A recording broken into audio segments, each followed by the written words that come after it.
What's going on, everybody? This is episode 41 of Hoops Talk with Dave's Joint. Thank you, everybody that's been supporting so far. Um, for those who have not seen it, this podcast, check it out on YouTube, Facebook, and IGTV. But without further ado, I have a very, very, very special guest here today. He's won over 1,000 games in his career at the legendary Oak Hill Academy in Mouth of Wilson, Virginia. Um, he's a 4-time winner of the National Coach of the Year, won 9 national championships, coached 28 McDonald's All-Americans, and has had close to 20 NBA players in his arsenal. Without further ado, I give you Coach Steve Smith. Coach, thank you for coming on this morning to share your story. Sure, absolutely. Thanks for that intro. So, Coach, my first question is, what's Steve Smith's coaching philosophy? I try to adjust each year to the players we have. Of course, we like to play up-tempo type game, and it depends on how well we defend and rebound each year, obviously. And those two things are a must if you're going to play fast. And, of course, in this day and time, our players like to play fast. All players do. And, we run different things for different players. We try to feature our best players, get shots for the guys that make shots, and have players make plays that make plays. And it changes from year to year. It's a lot different.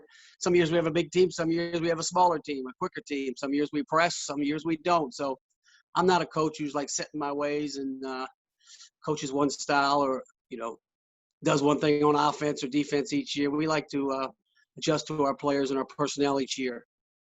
Indeed. So when did basketball start for you? My dad was a coach.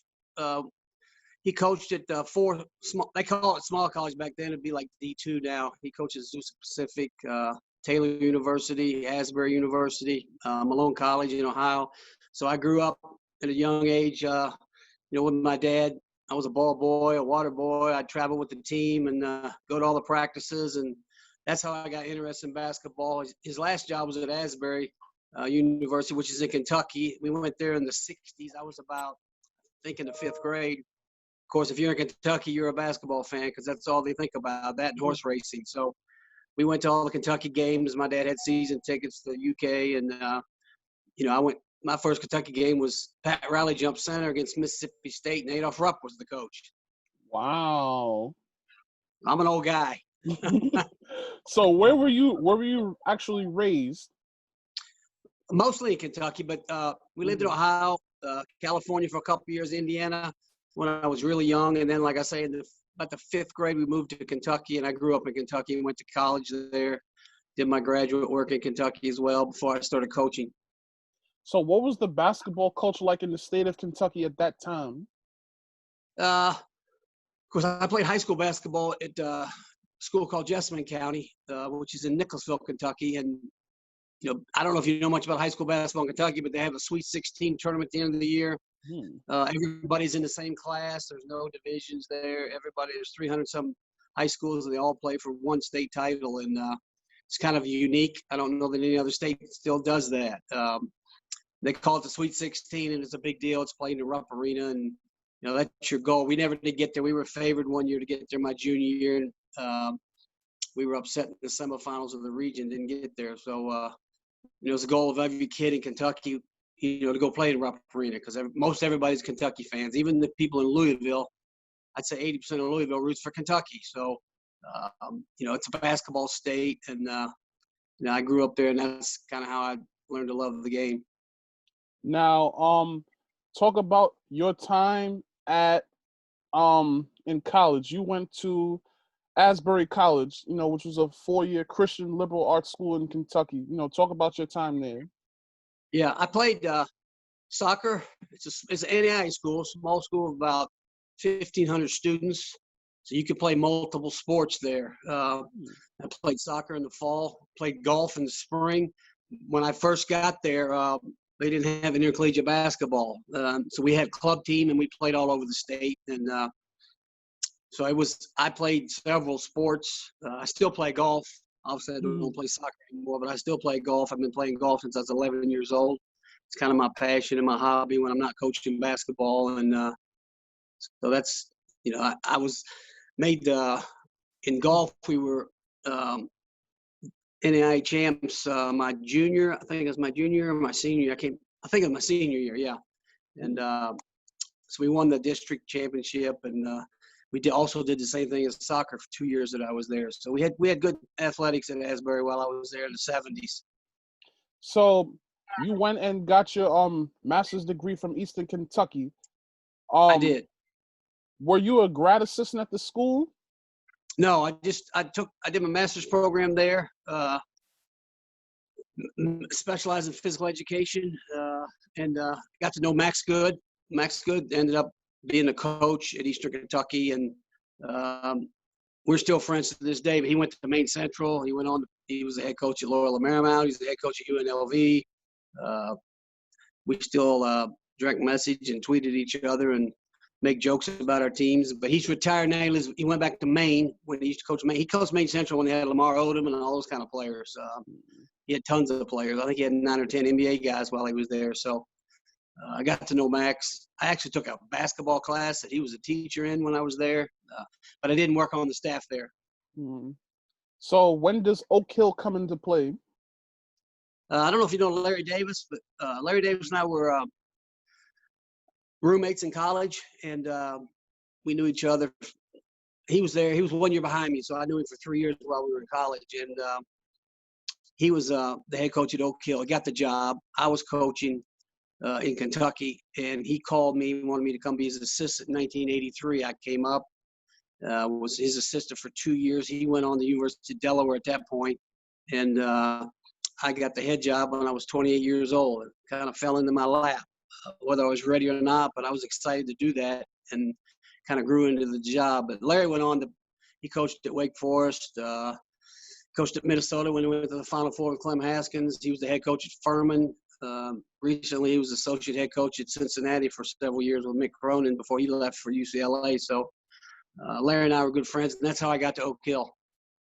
So talk about, what Oak Hill was like when you first got there. Like, you came from Kentucky, so you're probably used to like small towns. Like, talk about your first recollection of Oak Hill. Yeah, when I first came up, it's a remote area. It's in the Blue Ridge Mountains, right on the state line of North Carolina and Virginia. And I'd never been here, obviously. I had actually seen Oak Hill came to Kentucky around 1979, 1980. And they played Henry Clay High School, and they played, I think it was Lafayette High School in Lexington, Kentucky, which is near where I'm from. And so I knew of Oak Hill. I knew they had good players. They weren't quite.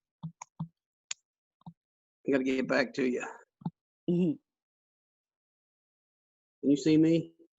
Yeah, I see you. Okay. I lost you, but anyway, I knew about Oak Hill, just kind of a tradition that was just starting like in the middle 70s here, late 70s. And then, of course, it's gone from there. But first time I came to Oak Hill, I came by myself. My wife actually was we had a baby on Saturday. My interview was on Sunday.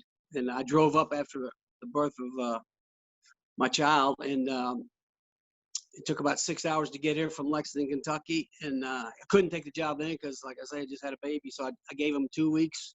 They gave me 2 weeks, to get in order and get moved up here. And so when I came, I had a daughter that was about 1.5 years old and had a son that was 2 weeks old when I first got to Oak Hill. My wife never saw the campus. She trusted me on that. And we lived on campus for probably 20 years before we built a house off campus. So it's a unique place. Yeah, it's a family environment. School, if you hadn't been here, it kind of looks like a small college, a junior college campus. We've got about 18, 19 buildings. And the campus really is its own little community. The closest town is about 10, 12 miles away. And you can go to North Carolina to shop. You can go to Virginia to shop because we're actually 1.5 miles from the North Carolina border. I live in North Carolina, but Oak Hill is in Virginia. So I cross the state line every day I go to work. So, Coach, what talk about the town of Mouth of Wilson, Virginia? It used to be They had a car lot, post office, little grocery store. They had a wool mill. That's all shut down now. So it's kind of you come around the curve and you see these buildings that are all shut down, and that town is not really there anymore. But and people always ask me, where did Mouth of Wilson get its name? There's the New River, which is a large river that runs from North Carolina, Virginia, and there's a Wilson Creek that runs into the New River.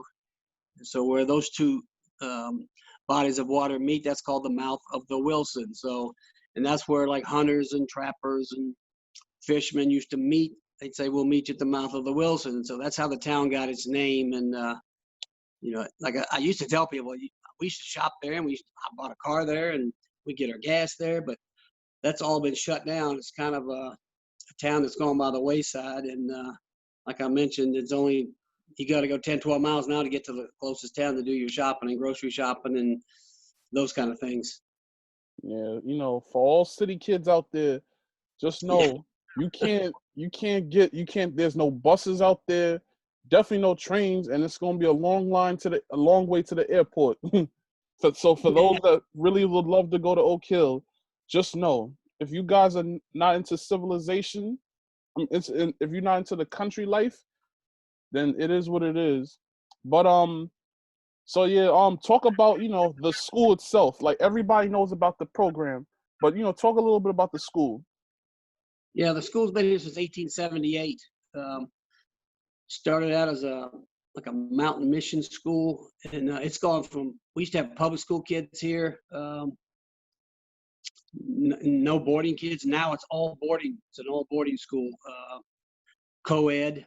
And like I say, it's been here over 140 years. The school's been here a long time, and we're not a school like some of the pop-up schools you see nowadays that have a basketball team or a football team, and then they start a school. This Oak Hill's a school first. Oak Hill would be here whether they had basketball or not. It's just basketball is kind of what the school is known for the last 30, 40 years, because we've had good teams and good players. And but it's college prep. We've got, you can take remedial classes, you can take honors classes. We try to set up the school so it meets the needs academically of all of our students. I think last year we had students from 21 states and 10 or 11 foreign countries. So it's a diverse student body. It's not, your typical, like a public school setting. It is a true boarding school, and we have kids that matriculate here from all over the place, all over the world, not just all over the country. Mm-hmm. So talk about, your first team in 1985-86. Yeah, I took over in 85, and I got lucky, and young man by the name of Chris Brooks, who's from New York City, transferred to Oak Hill. He went to Gompers, I think is what it was called. I don't think they still have it. But, no, Gompers is still around. Oh, it is? Yeah, mm-hmm. He's from the Bronx, and he was a first-team USA Day All-American. He was top 5 player in the country, and he came, and that kind of got the ball started. We went 25-1 that year. We were ranked in the top 5 in USA Today, and he was actually our first McDonald's All-American. We had Rod Strickland here the year before. He was a parade All-American. Should have been a McDonald's All-American. I don't know why he wasn't. He was a great player, great high school player, one of the best players that's ever been at Oak Hill. But he didn't make the McDonald's team for whatever reason. And so our first McDonald's was Chris Brooks, and so he started the ball rolling. And we had another one the next year, and Brian Shorter at 86, 87. He came from Philadelphia, went to Simon Gratz High School, was going to break Will Chamberlain's scoring records and all that. And he chose to come to Oak Hill and to get ready for college. And so the first 2 years I was the coach, I had McDonald's All-American on my team both years. So both teams went 25-1, had identical records. And both teams, I think, finished top 3 or 4 in the country. And that's kind of how it got going. We had good teams and good players prior to that, but not quite, at the national level. And we'd have 2 or 3 Division I players. And then starting in 85, 86, we ended up with like 5 or 6 D1 guys each year. So it kind of grew from the beginning of those 2 guys coming to Oak Hill. We also had a kid, Sean Green, who came. He's from New York City. Sean came in 86 with Brian Shorter. So I had 2 high-level players. Sean made the parade All-American, So I had basically 2 high school All-Americans on my team in 86, 87, and that was a really good team. They kind of laid the foundation. Those 2 teams laid the foundation for the teams to come after them. So then, talk about that 1991 team where you had Jason Gilliam Alexander, Yep. Cory Alexander, and Junior Burrow. Yep.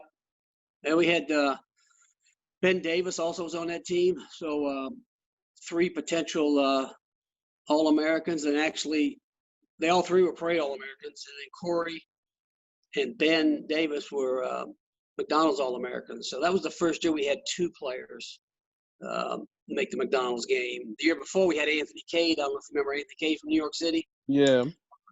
That team was our first team to go undefeated. I can't remember how many wins, but it was 30-something 0. I know that. And finished, I think, 1 or 2 in the country. And then the next year with Cory and those guys, we lost 1 game. Cory had a back injury, couldn't play in the finals of a tournament in Texas. And that was the only game we lost that year. But Cory went on to Virginia. Junior Burrow went on to Virginia.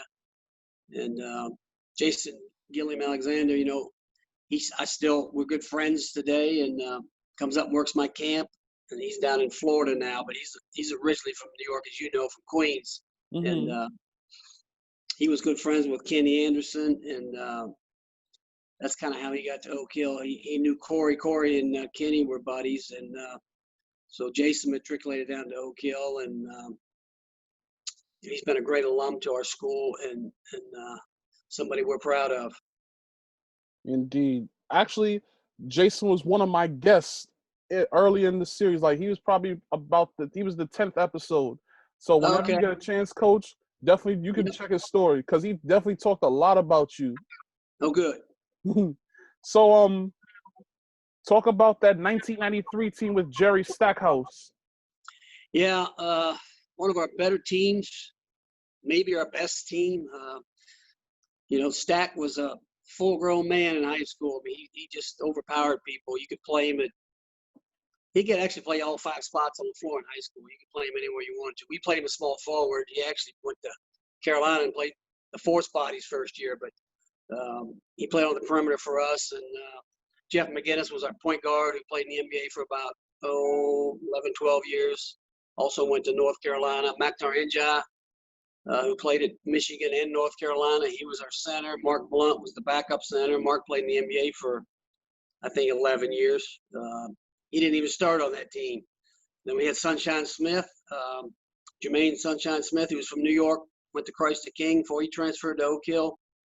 He was one of our better guards. He played the off guard with us. And we had Alex Sanders and Tavares Johnson. Alex went to Louisville. TJ went to Xavier. Those guys were all on the same team. We actually had, I think looking back on it, we had 2 Division I players at each position. So we had a backup point guard that was D1. We had a backup 2 guard that was D1, all the way down the lineup. So when somebody was hurt or somebody wasn't playing well, we could call another guy's number, and we didn't miss a beat. That team was overpowering. We had 1 game, I think, inside double figures all year. Against, I think it was against Montrose Christian, or it might have been Flint Hill. I know it was Stu Vetter's team. He'd been at 3 or 4 different schools, and we had a game with them in Hawaii in the finals of the Iolani Classic, which was about a 6 or 8 point game. But other than that, every game was, I basically coached them in practice and sat over and watched during the games. So let's fast forward to 2004, where you had Josh Smith and Rajon Rondo. You know, how tough was that team? Those 2 teams that probably on paper are the 2 best teams that we've had here. You know, Rondo was exceptional. He came from Kentucky, and he's probably the guy. People always ask me who's the player that surprised you the most. Probably Rajon, because he came in, he was about the 13th, 14th ranked point guard in the country. He was barely a top 100 player. And, of course, we had Josh Smith, who ended up going straight into the draft. Back then you could do that. He was a 17th pick. But the scouts would come watch, pro scouts would come watch practice and games and tell me, Coach, we're here to see Josh Smith, but Rondo might be your best player. So he kind of blew up during the year. And, we traveled a lot, so he got a lot of exposure. Most people didn't know who he was when he first got here, and he ended up making the McDonald's team at the end of the year and being one of the best players in the country. And that was a really good team. Rajon Johnson was on that team, who went to Louisville. Deshaun Wright, who went to Syracuse. Casey Rivers, who three-point shot. He was a three-point shooter, and he broke the records at Oak Hill at that time, and also was one of the leading three-point shooters ever in ACC history as he went to Clemson. And then we had a lot of guys off the bench too. So that team's really deep, and is talented is probably the '93 team. Both those teams went undefeated. And, they just had exceptional years, and the players went on to have great careers. Pros on both teams. Actually, there's 4 pros on the '93 team. There was 2 pros on the '04 team. So, I forgot about 2002 when you had Carmelo Anthony. Talk about that year when he came in. Yeah, Carmelo came down. Troy Weaver, who was assistant at Syracuse at the time, now he's the GM. I think he just got a GM job with the Pistons. He got a GM job with one of the teams in the league. I just saw it run across a ticker like 2 nights ago. But Troy and I were good friends. Troy ran one of the AAU teams in D.C. and had a lot of players. And he had called me about Carmelo when he took the job at Syracuse as an assistant. And Carmelo had committed to them like in January of his junior year. So he came in the summer school and actually was the only player here that year in summer school, and then came obviously for his senior year and had a huge year for us. We had a big game against LeBron up in New Jersey and Trenton in the old primetime shootout, and we ended up winning the game. Melo had 30. I think Melo had 34, and I think LeBron had 36. So one of the best high school games I've been involved in, and it's one of the few games when it was close till about 20, 30 seconds ago. We finally got a little distance, so you could tell we were going to win the game. And I took Carmelo out. Drew Joyce was their coach. He took out LeBron, and at the same time. And it's the first time I've seen a standing ovation in a high school game for 2 kids coming off the court at the same time on opposite teams.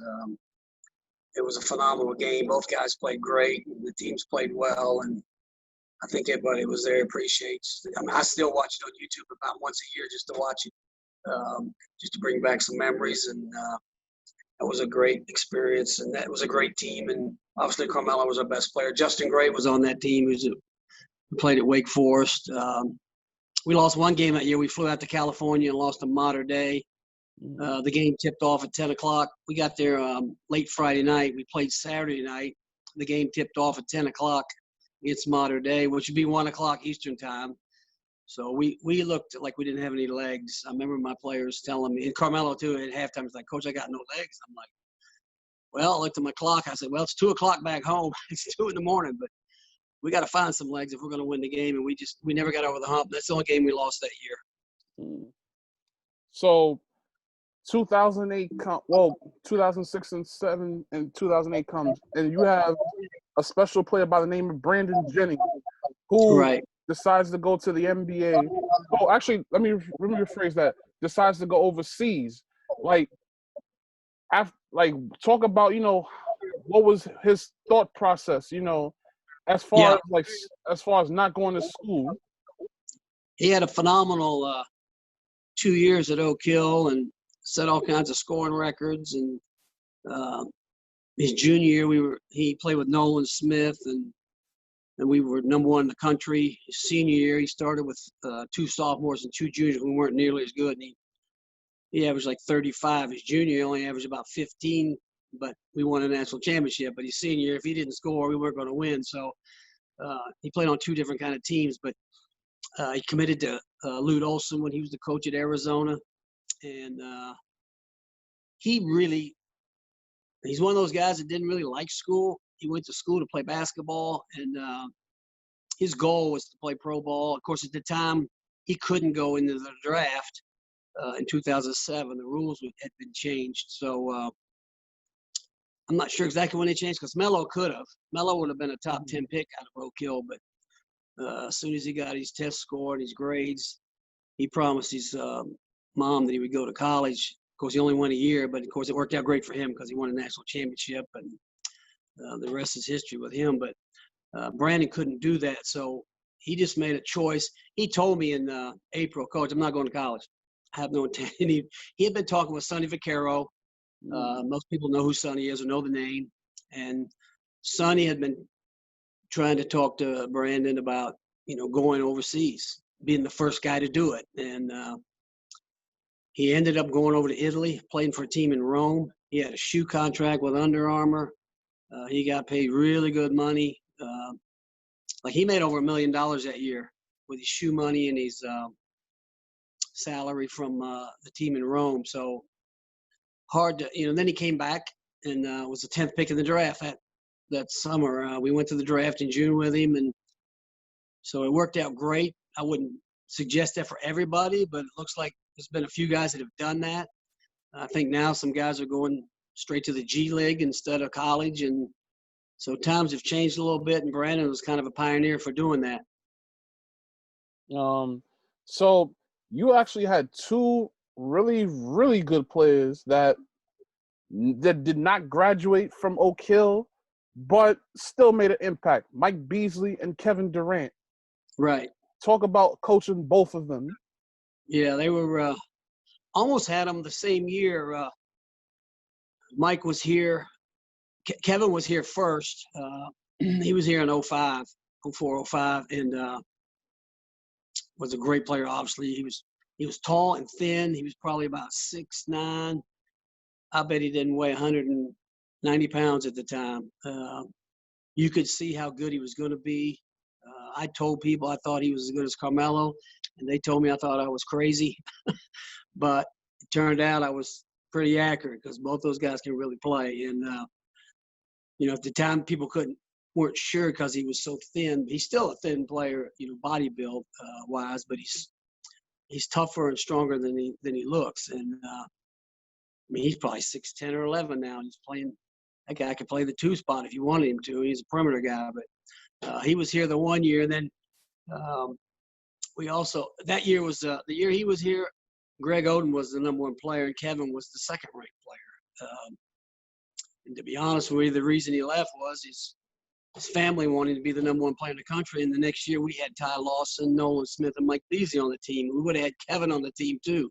That probably would have been the greatest high school team ever. But his family felt like on a team with all those other players, he couldn't be the number 1 player. I didn't think he could be the number 1 player. I thought he was the number 1 player, but I think he would be the number 1 player because I knew how things worked. I knew how political things were. And Greg Oden was from a 7-footer from Indiana, and it's hard to. He's been number 1 since the 8th grade. And so Kevin ended up transferring to Montrose Christian. And I saw him during the year. We played a couple of events with Montrose, and he would always tell me, Coach, I wish I had stayed at Oak Hills. I said, I wish you had him too, because that would have been an unbelievable. That would have been an unbelievable team with those guys. But still, we had that year that Kevin didn't come back. We had Mike Beasley, Ty Lawson, Nolan Smith. We had Jeff Allen, who was also from the D.C. area, Anthony Wright. We had 5 kids that were from the D.C. area that all went high Division I. And Anthony went to Michigan, and we had Landon Milburn on that team who went to Maryland. That was one of our better teams too.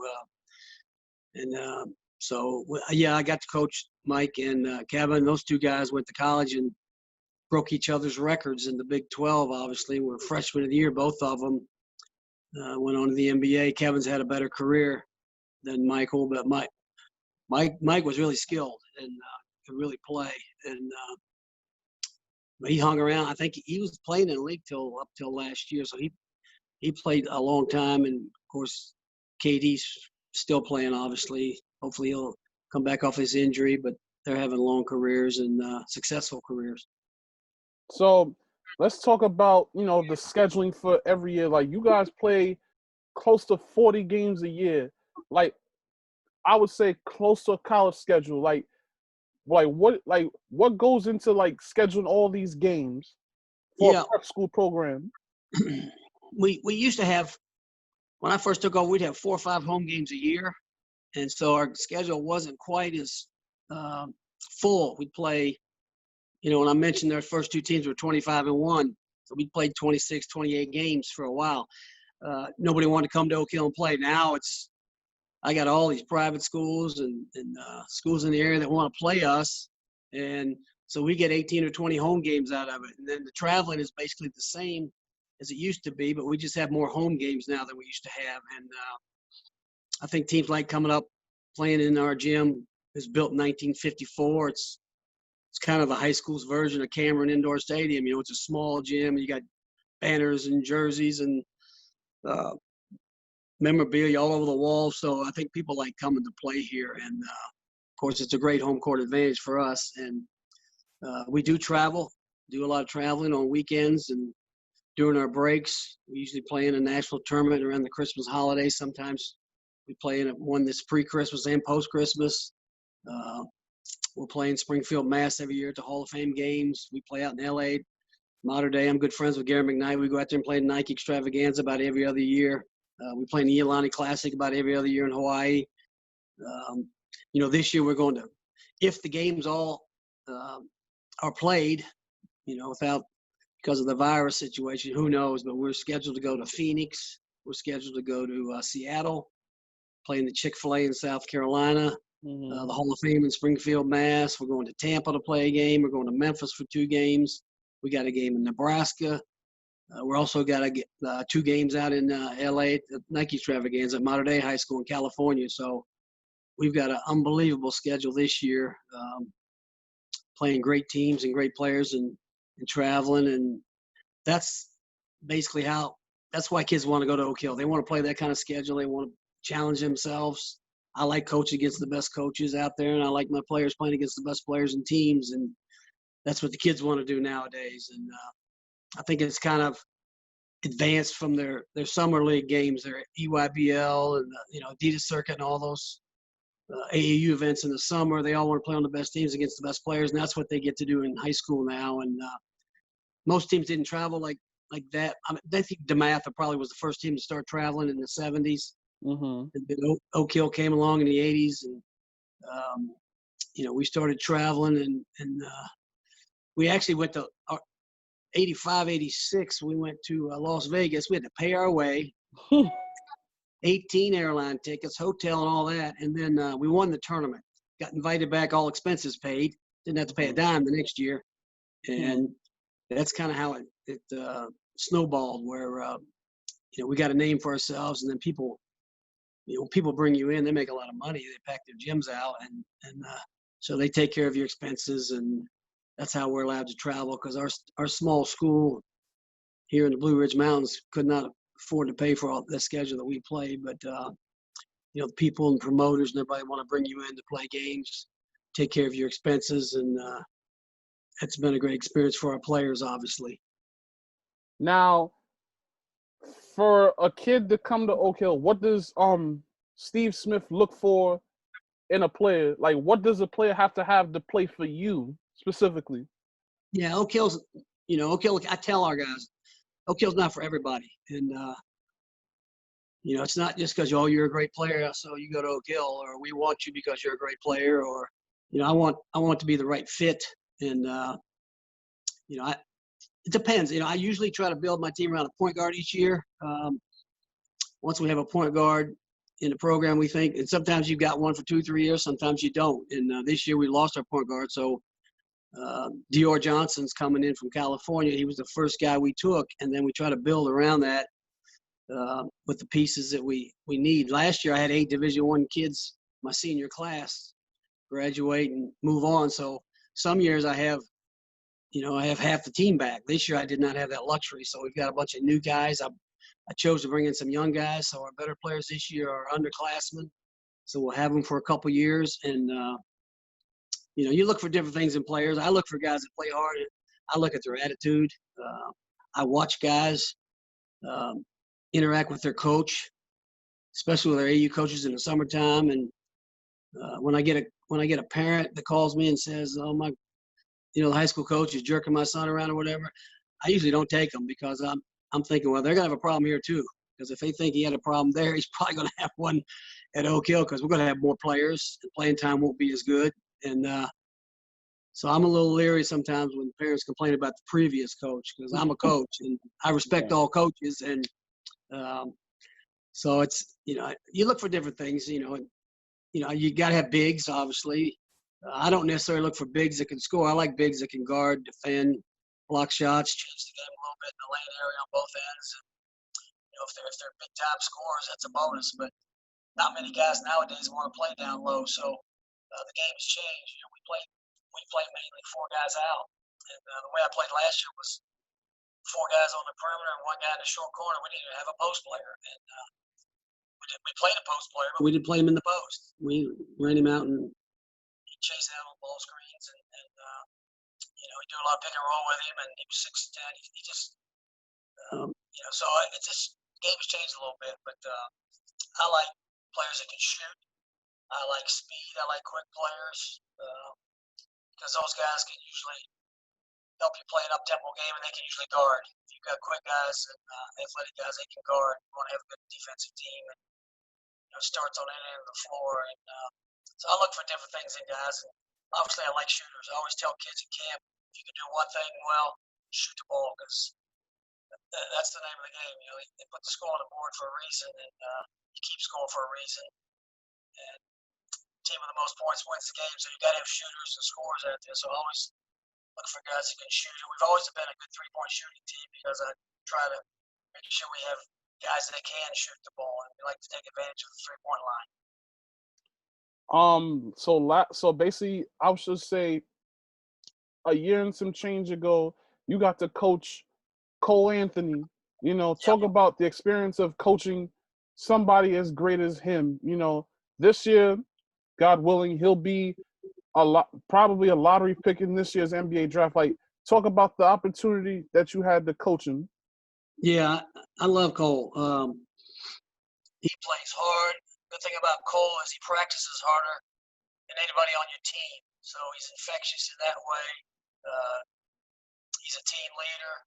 I mean, he's a really, really good player, and he loves the game. Of course, his dad played in the NBA and won an NCAA championship at UNLV. So Greg raised him well, and Greg always told me he loves the game more than I love the game. So he does love basketball. He works out religiously. I mean, he's in New York now, works out with his trainer every day. The virus hasn't slowed him down any. I mean, he's going and working out and getting ready for the NBA season, whenever that is. Obviously, the draft's not going to be until later in the year this year. But he's excited for the opportunity to be a professional basketball player. That's always been his goal. And he had 3 great years in New York, playing in the Catholic League, and then came to Oak Hill, had a great year for us. Got injured in the middle of the year, which slowed us down a little bit. We lost a couple games when he was out. And he came back. We were a really good team. We were as good as anybody at the end of his senior year. And that guy, the reason he gets hurt, I tell him, I go, you got to slow down a little bit in practice. I mean, you don't want guys not to practice hard, but he'll dive on the floor. He'll dive into the bleachers. He'll take charges.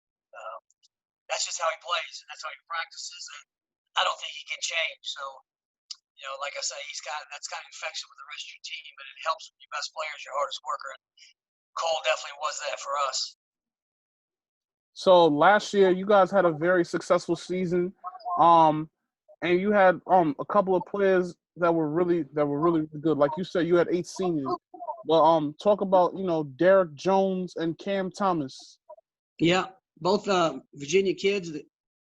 Cam was here 2 years, and Derek was here 3 years. And of course, Cam never saw a shot he didn't like, but he could make shots too. And he broke all of Brandon's scoring records. So Cam is now the leading scorer in Oak Hill history.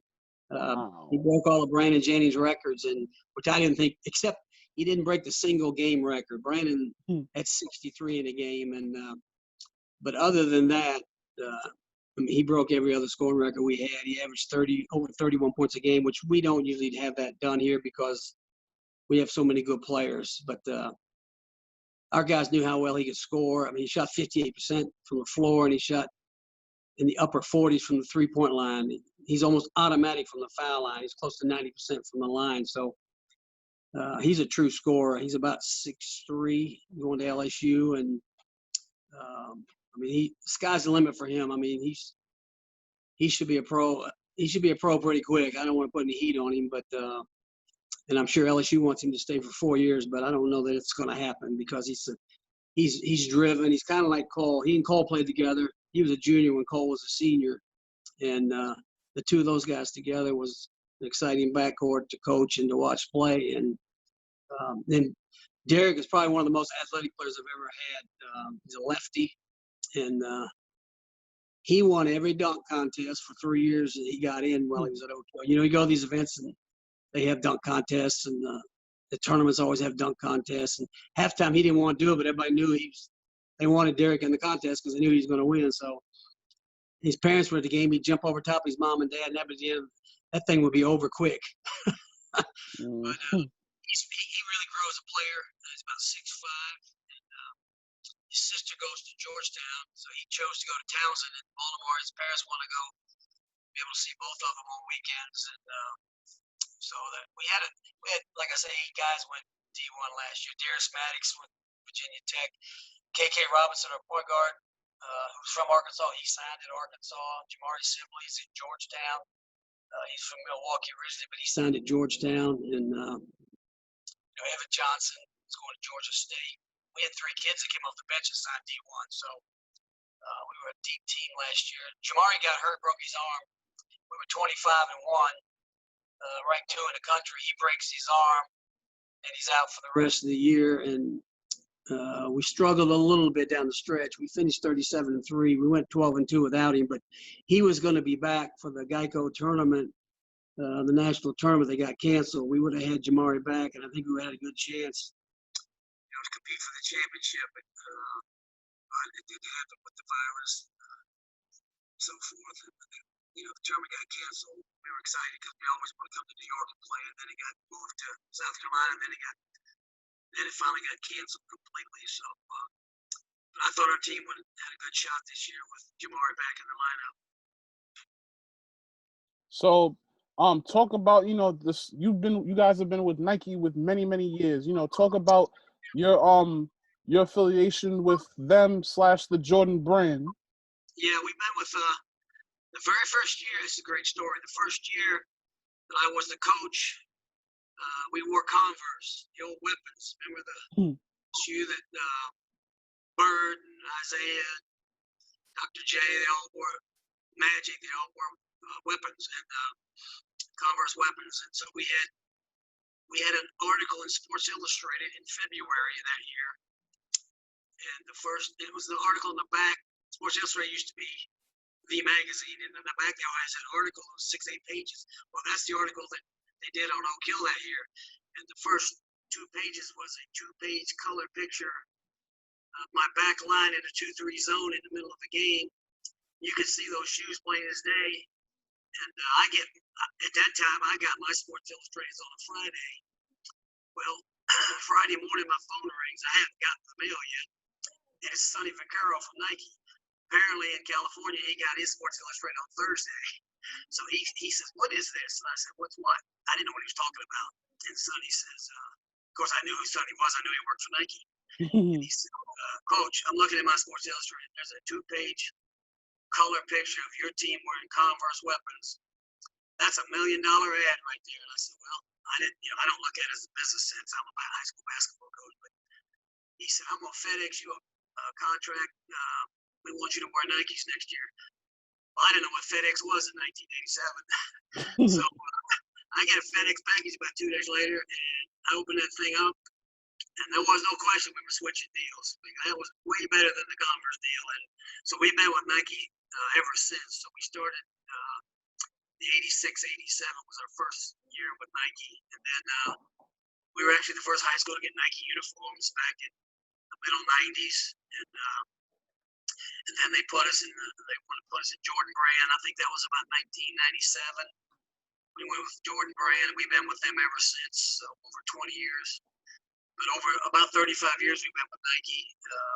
Tony Dorado is the guy that's the head of grassroots basketball, and Tony and I are great friends. And you might know Tony, but everybody knows Tony out there in the basketball world.